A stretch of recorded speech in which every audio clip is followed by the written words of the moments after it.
టాలీవుడ్‌లో ఇంత తక్కువ టైంలో ఎక్కువ క్రేజ్ సంపాదించుకున్న హీరోయిన్ గురించి చెప్పాలంటే వెంటనే వచ్చే పేరు శ్రీలీల.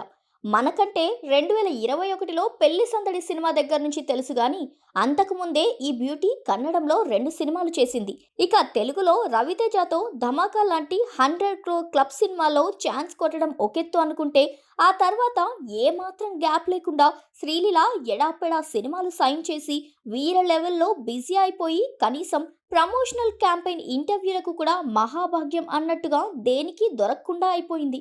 వచ్చిన 2, 3 ఏళ్లకే 10, 15 సినిమాలు చేయడం అంటే మామూలు విషయం కాదు.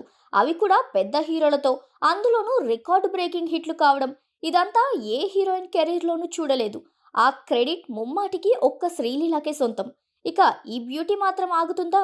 వచ్చిన అవకాశాలను క్యాష్ చేసుకుంటూ రెమ్యూనరేషన్‌ను 1,00,00,000 నుంచి 3,00,00,000కు పెంచేసింది.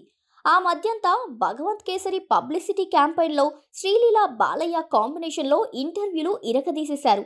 కానీ చేసిన అన్ని సినిమాలు అయితే హిట్ అవ్వవుగా. సినిమాలు ఆడుతున్నంతసేపు ఓకే.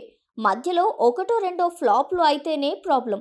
ఇక రీసెంట్‌గా రిలీజ్ అయిన 'ఎక్స్ట్రార్డినరీ మ్యాన్', 'ఆదికేశవ', 'స్కంద' సినిమాలతో ఆ ప్రాబ్లమే ఫేస్ చేయాల్సి వచ్చింది శ్రీలీల. ఇప్పుడింకా ఆమె విషయంలో పూర్తి కస్టడీ తీసుకున్నారు శ్రీలీల మదర్ స్వర్ణ. టోటల్‌గా శ్రీలీలను కంట్రోల్ చేసే పనిలో పడ్డారు.